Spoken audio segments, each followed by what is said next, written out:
And welcome back. George Noory with you. Anthony Hamilton with us in your calls. Anthony, is there some higher power that gets involved in this, or is it all us that makes these things happen? Well, I think the higher power is us, or at least it's somehow connected to us. We certainly have different levels of consciousness. And, Carl Jung talked about, the student of Freud. He talked over 120 years ago of your future self. He said when you get an intuition or you get a feeling that something is your destiny in the future, he said it's really your future self trying to manifest in your present. So this idea of having a future self and a past self and a present self, of course the present self is physical, my body's physical. Sure. But my future self is the part of me that's living my future life. Likewise, the past self, my 10-year-old past self, he's the part of me that was living when I was 10 years old and had that dream. So now all of these are connected. All of these parts of me are connected. And I can, in a sense, I can see or I can experience all of these at the same time. So that's definitely a higher level of consciousness, I think. What is it about the age of 10 or 11 that does these things? Because at that age, I wanted to be a broadcaster. Exactly. So you can write a book about how your dreams came true, George. I think I did. I think you did, too. Yeah, it's funny, I was watching something on YouTube. I can't remember who it was now, but it caught my attention. But there's a well-established concept of what they call the 10-year-old epiphany, right? Mm-hmm. So many people say that when they're around the age of 10, they get this epiphany about their future self, Let's take some calls. Let's go to Diane in Los Angeles, first-time caller. Hello, Diane. George, I just love you. I listen every single night. Well, thank you so much. I just had to call in. Oh, perfect. Anthony, thank you. You are a man after my own heart. Wait till I tell you what happened to me, and it's so similar to what you were saying. Thanks. I had my daughter, and I wasn't working. I was a medical office consultant without a job, and I went to a course at Santa Monica College that was called Creative Visualization. And every week, and this is the early 80s, and every week we'd go into class and we'd all put our hands up to the sky and we would meditate and we would literally see what it was that we were sending this energy out and over into the air and getting to where it needed to get to. So my mantra was, at this very moment, there is a physician that needs my expertise, consulting, knowledge. And so we did that for 10 weeks, right?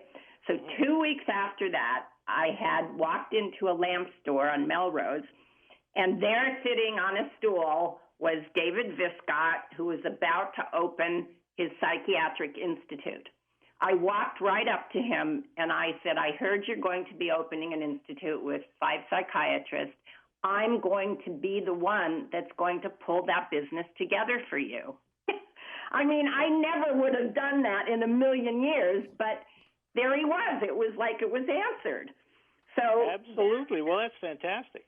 Yeah, and I did, and it was a very big success, and, blah, blah. But I also have another story because you had mentioned something else about being a young child and knowing what you want to do. When I was 14, I was madly in love with this boy. And he came over with all of his albums, and we sat on the floor, and we played one album after the other after the other.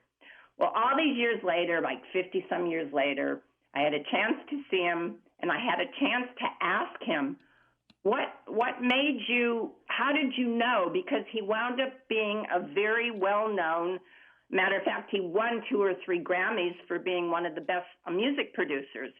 And so I said, what made you, how did you know what you were going to do? I said, I have in my diary, I asked you, what do you want to do when you grow up? And he said, I want to be in music. And I said, well, what? You want to play an instrument? You want to sing? He said, no, I don't know. I just know I have to be in music. Wow. So there are 2 of your examples that I've had. So I'm so glad you're there telling everybody else that this is so possible. And I have another short story. I had put together during COVID, 3 gals came over. We were in the backyard. I had some candles. Each one had a color and a meaning. One of them picked up the one that was red that said she was looking for love. I taught them how to put it up to the sky and open your arms. Anyways, here we are 2 years later. She reconnected with a boyfriend from 50 years ago. So we've got believers. They're out Absolutely. there. Well, this to me is the 21st century psychology that I talk about in my book. As I mentioned a few minutes ago when I was talking to George, the psychology that most of us learn as we're growing up, and we think this is the way our mind works, is based on a theory of physics from the 17th century based on billiard balls hitting each other. What we now know is that the future, our future, creates our present against the backdrop of our past. So we have a past, but the past doesn't shape us. It's just the background. And it's our dreams and our goals and our visions for our future that have more influence in our lives. I love that. Let's go to John in Wisconsin. Hey, John, welcome. Hello, George. Hello, Anthony. I have several quick comments, but foremost, I want to give a shout-out to Tommy Danheiser. Tommy, I hope you're feeling better. We miss you. Look forward to having you back next week. Tommy is a key ingredient of Coast to Coast, but more importantly, he's a good man. Well Anthony, said, Anthony, I want to share something with you. You and I have very similar backgrounds. And when I was 10 or 11, I had a dream that I was going to be a pastor or a minister or some role helping people with their faith. Well, like you, I also bombed out in high school. I think I had the lowest grade point average you could have and still get a diploma. You and me I was both. a 2-pack-a-day smoker, hung out with the pot smokers, the beer drinkers. Well, a couple of years later, I straightened my life out and got involved in hotel management, which I was not very good at. Spent 10 years doing that. I was miserable. I wasn't any good at it. Then I transitioned into food service sales, which I was very good at. And I'm going to finish that story, Anthony, after I share this with you. I believe the most successful people that are the easiest to communicate with, that can help others the most, and are just all-around good people are like you, who've had setbacks. You got knocked on your butt. You learned how to get back up. And you made something out of it. I think part of the problem we have in business and politics, in religion, is there's people that go to high school, they're very successful. They get their advanced degrees, they're very successful. But they've never had anything in their life that taught them how to get back up after they fell down, so everything is theory. Anthony, you wanted to be a college professor. Every college and university in this country would benefit by having somebody like you come in and teach common sense wisdom to these students that don't get it out of a textbook. They should not require you have an advanced degree. They should just bless their students with your wisdom. So my point is, God bless you for sharing what you're sharing. Now I'll finish my story. After Thanks so much, John. I really 30 appreciate years that. in food service sales, I lost my eyesight, and that was 4 years ago at age 62. So my dream of 50 years ago came true, actually more than 50 years ago. I am now ministering. I'm ministering to others at my church, in my neighborhood, on the farm I live on. What can I do to help you understand what life can benefit you and how you can benefit others through wisdom and common sense? So, Anthony, I just want to thank you again for your sharing your story. And I want to encourage everybody out there, all the great coast-to-coast listeners, that if you've had setbacks, that's God's way of telling you he can use you to help heal other people. Gentlemen, those are my comments, and thank you for taking my call. Thank you, John. Thanks so much, John. So John is now living the life that he dreamed of. Yes. As he says, 10 or 12 years old. Is it a miracle? It's the way human beings work. This is what it means to be a human. We create our thoughts if we simply hang on to them, work towards them, and if we believe in them. And, of course, this is the problem that most of us, or many of us, lose the belief in our dreams. I certainly did for about 10 years, and John said the same thing. Next up, let's go to Cornelius in Louisiana. Hello there, Corny. There you go, George and John. John, I just can't tell you. And George, I don't know why you picked me to go after John. Anthony, they call me the God, Guns, and Gold man, the Bible, Bullets, and Beans man. And I faced a lot of adversity. George knows, and the Coast to Coast audience knows. And we're praying for Tommy D, too. Tommy's the best. I was raped as a child, and God told me in that still, small voice, son, I want you to be a preacher, a pastor. I want you to go out there and save souls. But in my own mind, I said, I want to be a police officer. I want to go after the evil in the world and stuff like that. And then I became a prison guard, and I faced some racism and stuff like that, and I ended up losing my job. They said I threatened to kill the warden at work. So from the rapist to this racist that I've been dealing with for a long time in my life, and George knows this and Tommy does, 2 years ago, a year after my dad died in 2021, my sugar level was in the thousands, and the doctor told me I should have died. But because Tommy and George told me, because they knew something was wrong with me, they said, Mr. White, you better go to the hospital. We're going to come down there and get you into the hospital. So if Tommy and George hadn't told me to call, because they said I was within hours of dying. And so, like I said, I heard that still small voice, and I believe in God and stuff. And like I said, going behind John and his story about going blind and being a pastor, and essentially that's what I'm trying to do. George, I hope you'll have me on with the Satanist. I got to take him on. That's tomorrow night. That's tomorrow night. George also knows that I've been dealing with a satanic attack and a devilish of depression and stuff where Satan wants me to commit suicide. But because of this praying audience of Coast to Coast AM, you just don't know. And like I said, since my dad's been gone almost 3 years and my mom this month will be 8 years, the Coast to Coast audience has been my family now. And George knows about family. I can't wait to give a Thanksgiving story next week when you have Thanksgiving. And George, I felt you when you were talking about your dad last week on Veterans Day, and Daniel Brinkley contacted me today about our situation here at the Alexandria VA. So I want to thank you, George and Anthony, and God bless all the Coast to Coast listeners and callers. Thank you so much, George.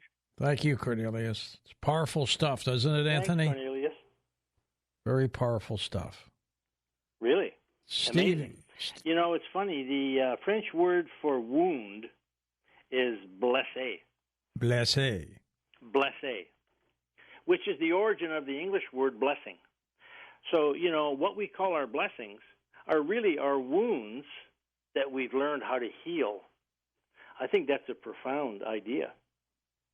Absolutely. Let's go both to John and Cornelius said similar things, you know, that the way we finally achieve the positive results in our lives that we want is by dealing with the negative stuff and getting back up and carrying on. Rocky did that in one of his movies, too. I was just going to say, it sounds like Rocky. It's not how hard you get hit, it's how you get up. Exactly right. Steve in Albany, New York. Hey, Stephen, go ahead. Hi, George. You just mentioned Thanksgiving. You know, want to know the first thing I said the first thing I said on my first Thanksgiving? What was that? Wah, wah, wah, wah. I was born on Thanksgiving. You mean people are stuck? People are stuck in a cab listening to you do that all the time? Oh yeah. Oh boy. I don't drive taxi any longer. I love you. Oh, you don't? No, I deliver for DoorDash. Oh, you can do Uber too and Lyft. No, I can't. They don't want me. Anyways, go ahead, Stephen. Okay, I want to thank your speaker for inspiring me. I've been having dreams lately of going into a stream and finding gold. I'm about to go prospecting, and if I can find it, I have this man to thank for him, reassuring me my endeavors. Well, don't forget who gave you the idea. I'll buy your book. Hey, one other thing I wanted to say before we go. Yeah. In your last guy who was talking, your last guest, he said that there's a UFO crash retrieval team. Think about that. I know. That's the government saying that they are UFOs, because you don't have a UFO recovery team unless you have UFOs. That's right. So the government is actually admitting that there are UFOs. I'm not sure they're admitting they have a crash retrieval team. That's what he picked up from his sources. But you're right, Stephen, to be sure. Anthony, what's your next project? Next project. Well, I think I mentioned one time I have a one-man play. It's called Confessions of a Time Traveler. You mentioned that. That's right. Yeah, and I've done that one-man play in several different cities. I'm planning to do it in the UK next year. How long does it last? It's about 1 hour. That's pretty intense. It is intense. It's basically my life story, everything that we've talked about on Coast to Coast. But so my current project is to turn that into a movie. And so if any of your listeners have any ideas or want to produce a movie about being a time traveler, they can contact me. But that's my current project. As a matter of fact, I have a meeting tomorrow set up with a producer to talk about getting that thing rolling. So that's exciting. Good for you. And what are the possibilities of turning the ABC of Making Your Dreams Come True a movie or a documentary? Well, that's the idea, to make a documentary of my story, right? Having, as a kid, having this dream and then finally figuring it out and finally healing my own wounds, because I mentioned that what happened after I failed out of high school, I really lost my self-image, self-esteem, self-confidence, and it took me about 15 or 20 years to get it back. As a matter of fact, I'm still getting it back. You've got a podcast. How do people hear it? Yeah, they can, if they go to my website, mindtimeandpower.com, there's links there to my YouTube site, and that's the easiest way to register and listen to my podcast, because it's all on YouTube now. And your website? Just yell out the URL. Yeah, it's mindtimeandpower.com. We're going to come back in just a moment with Anthony Hamilton and take final phone calls. Those of you on hold, we'll do our best to get you all. Some of you have been on hold for quite a while. We will get you. And again, his website is linked up at coasttocoastam.com. He's got a lot of books out there, and they're all listed on his website as well. And in a moment, I'll tell you what is in store on tomorrow's Coast to Coast program. So make sure you're part of it. And don't forget to sign up at paranormaldate.com if you want to meet people who think like you. And welcome back to our final segment with Anthony Hamilton and your calls as we talk about the wonderful things he has come up with and the power of the mind. Do you think this event, if it didn't happen when you were 10, Anthony, would have changed your life the way it's changed it? If I hadn't had that dream? Yeah. I can hardly imagine, because that dream is arguably the most important event of my entire life. So if I hadn't had that dream, I don't know what would have happened. But you did.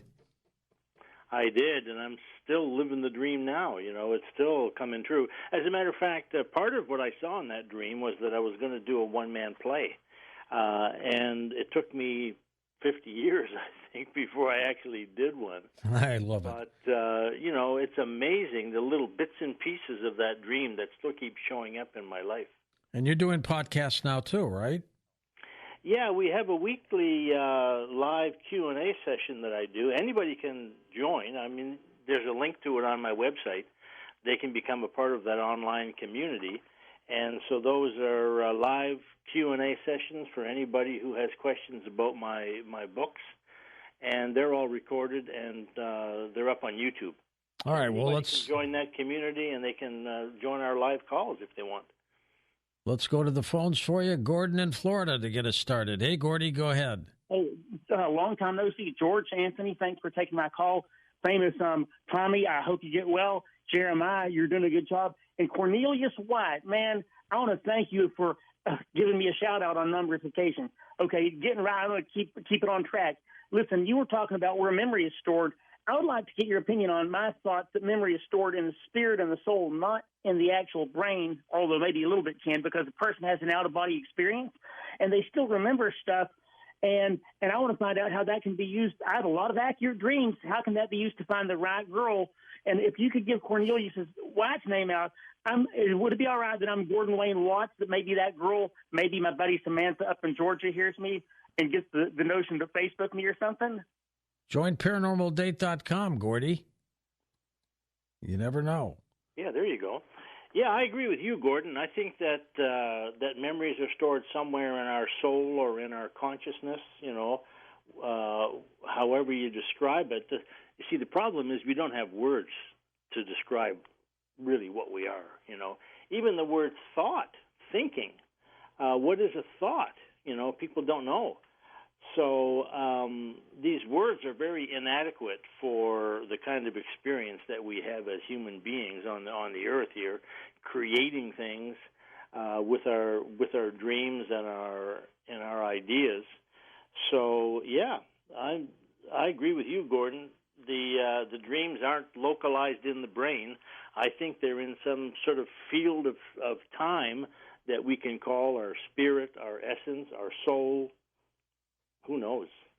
Brendan's with us in Austin, Texas. Hey, Brendan, go ahead. Thank you, George and Anthony. Thanks for holding. Thanks, no Brendan. problem. I'll try to be quick so we can get other people on. I'll be quick. Maybe tomorrow with the Border Patrol guy, if you feel like it, ask about the 380 pages and 10 videos of UAP that they released last month, because nobody's talked about that, almost hardly at all, except for George Knapp, very tiny bit. But when I was 10, be an ambassador or a diplomat. But people with ET or paranormal encounters have reported missing time. Today, with the Art Bell Vault, I love Wednesdays because we get the new episode. He had the remote viewing episode where Bonnie Crystal, in the first hour, she's a cave explorer, like a very experienced person, talked about how her and another person had an hour of missing time while driving through the desert talking to Art Bell live on radio. So they literally had missing time live on radio. And David Paulides, missing 411, people, including children, have missing time. They're missing for days, and then they just show up. They don't remember anything. They're not hungry. So what are your thoughts on missing time? Has anybody come to you for that? And your visualization technique that I'm asking these questions about, can it create false memories? Oh, absolutely, yeah. False memories, I mean, what is a false memory versus a real memory? We all believe things that aren't necessarily true, right? We can misinterpret things. The way that I understand it now, in my book, Mind, Time, and Power, I have what I call a map of inner space-time, which I'm very proud of because it gives us a way to understand what thinking is. As I said in the last segment when I was talking to George and Steve, I think, we don't know what a thought is when we say thinking. Change your thoughts, change your life, change your attitude. What is that? Well, in my book, Mind, Time, and Power, I have a diagram that I worked up which gives me a visual representation of what a memory is, what a goal is, what a parallel reality is, because we have parallel pasts and parallel realities as well. We can remember a past that happened as well as a past that didn't happen. And lots of times we get confused. We lose track of what's real and what isn't real. So, we've all had the experience, or at least a lot of us have had the experience of losing memories or losing time when we've partied a little bit too long.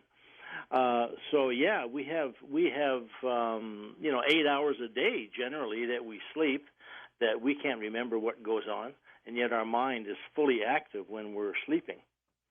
So lost time is just one of those things that we have to admit we all experience.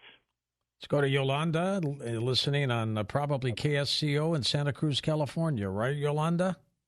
Yes, thank you for taking my call, George. This is the first time listener for sure, but thank you, Anthony, for giving me the ability to think.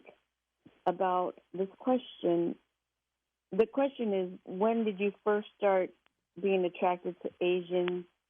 Second, do you think that subconsciously we have subconscious goals, and people who hit their destiny typically are because they are more goal orientated? My son is I think he's turning 42 right now, and he keeps telling me, Mom, how come this, how come that? And I don't know how to answer him, but thank you for helping me, giving me the answer. I think because he personally is a very strong goal-orientated person. He actually writes his goals down, but he said, I'm a realtor now, Mom. Out of everything I've done, I'm a realtor now for 6 years. And he goes, one of his childhood friends said, of course you are. You said when you were 10 that you There's that age again. Realtor. You were going to be a realtor. So this is all exciting for me. Thank you for, I'm glad I took a nap and then I woke up and now I'm awake. Well, I'm glad you did too, Yolanda. Thanks so much, Yolanda. Hey, there's that 10-year-old age again, Anthony. Yeah, it's amazing. You know, I was doing some work one time with a guy named William, right? He was from Colombia. And I was working with his accent because I'm a linguist. So I was helping him improve his English pronunciation, right? And so I was working with him for a few weeks. And he said, well, what else do you do besides, I know you're helping me with my pronunciation, but what else do you do, And I said, well, I'm an author, and I've written some books, and I do workshops and things on the power of the mind, right? And he said, well, what do you mean? I said, well, I believe, I've come to believe over the years that most important things, if not all important things that happen to us in our lives, they happen because we've made a decision about something in the past that we've forgotten about. Simply like that. So, and he started to cry. And I said, William, what's going on? He said, I just remembered when you mentioned that. He said, when I was growing up in Colombia, because Colombia is a dangerous place, right? Oh, yeah. When I was a teenager, I decided that when I got older, if I was successful enough, I was going to move with my family to Canada. And I totally forgot about that until you just mentioned it. I love that. Let's go to Joe, Long Island, New York. Joseph, go ahead. Hey, how you doing, Anthony? I want to ask you first about dreams and then about goals. But on the dreams, they say sometimes the stranger represents where you have a common element with the stranger, for better or worse, in the dream. But also, say, for example, in ancient Rome, they speculate the fall of Rome was due to the lead in the cups. And say someone was a dreamer in Rome and they were dreaming about these lead cups, that would not have been common knowledge or in the common vernacular that it was lead that was poisoning people. Maybe there were some people that knew it. So that would be something where even if you're getting something on yourself or out that's not really known, that's a sign that this information is coming from somewhere out of the normal circles. And then on the goals, you were mentioning Michael Jordan as an example, that spark. But do we have many sparks towards a goal? At the same time, do people keep doubling down on something they should give up on? And then sometimes should we aim a little higher or should we aim in a different direction? Yeah, absolutely. All those are great questions. If you've seen that picture of the iceberg, right? There's a little bit above the water, and then there's the water level, and then most of the it's all underneath below, right? Yeah. So I think that's a good way of understanding our subconscious, because most of our thinking is in the subconscious. So the dreams, the visions, a lot of the feelings, the intuitions, information from our past self, information from our future self, it's all in the subconscious. So learning to visualize, learning to relax and breathe and meditate is one way of getting into that subconscious area, because we're trained from the time that we're 2 or 3 years old, certainly by the time we go to school. We're trained to use that little part of our mind that's conscious. And what happens when we focus using the conscious mind, we block out most of the feelings and emotions and intuitions we have in our subconscious. But one of the best pieces of advice that I've ever heard is that line by Joseph Campbell, who says, follow your bliss. In other words, if something strikes you as positive, if something stirs your emotions, I would say, follow that path. And let it, and never turn back, right? Absolutely. Absolutely, George. Joe in Monterey, California. Joseph, go ahead. Thank you for taking my call, George. Sure, Joe. And another shout-out for Tom. Yes, Tom, we miss you. But if you wanted a vacation, you just could ask George. You don't have to get sick.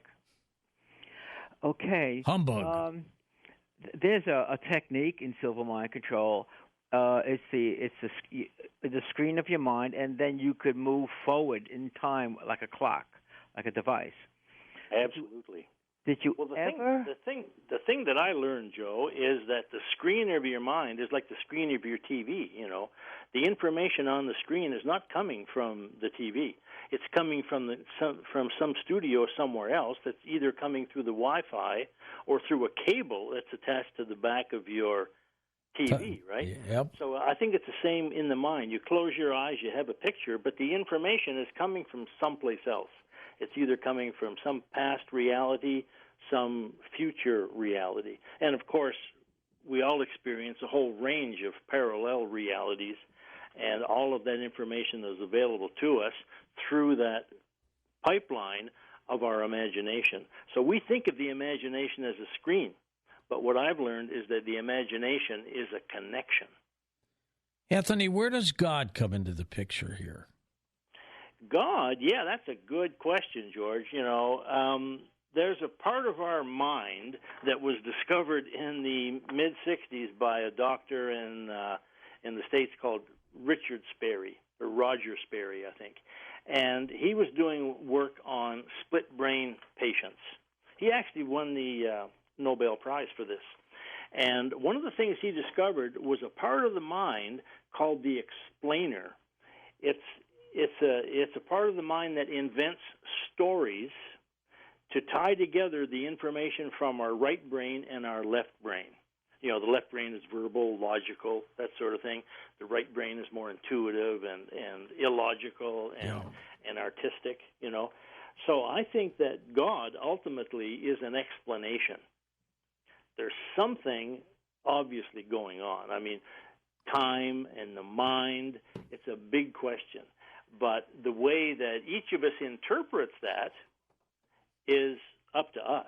But, of course, culturally, we're taught about God. So I definitely believe that there's something other than us. It's a bigger part of us that connects all of us, you know, the universal mind, the cosmic consciousness, you might call it that. So God is one of the stories that we use to explain what it means to be a human being. Keep in touch with us, Anthony, when your next works are done, and good luck on the movie.